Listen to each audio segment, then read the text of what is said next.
دادگاه شهر دوشنبه ساکن 30 ساله نویه مومن‌آباد احدی سعیدخان را با جرم آدمکشی و راهزنی به 23 سال زندان نظامش سخت محکوم کرد.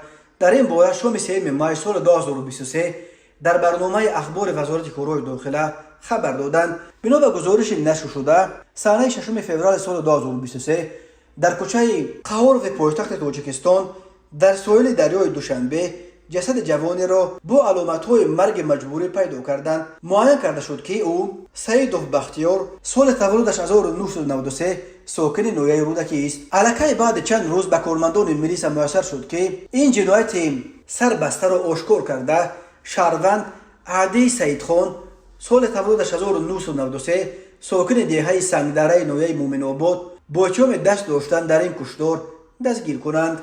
دادگاه شهر دوشنبه روز 2 مای سال 2023 عدی سعیدخان را بر اساس ماده 104 و 249 کودکس جنایتی جمهوری تاجیکستان در جنایت‌های آدمکشی و رهزنی گناهکار دانسته برای آدمکشی به 18 سال و برای رهزنی به 13 سال زندان محکوم کرد.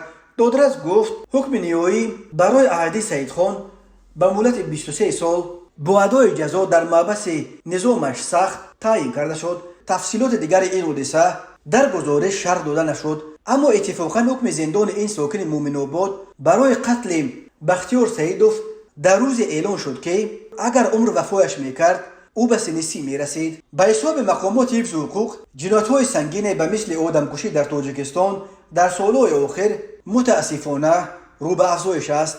از جمله بنا به آمار وزارت کارهای داخله در سال 2022 در مجموع در جمهوری 58 حالت آدمکشی و سوءقصد به کشتار ثبت شده است. سال 2021 در تاجیکستان همگی 41 حالت آدمکشی و سوءقصد به کشتار ثبت شده بود.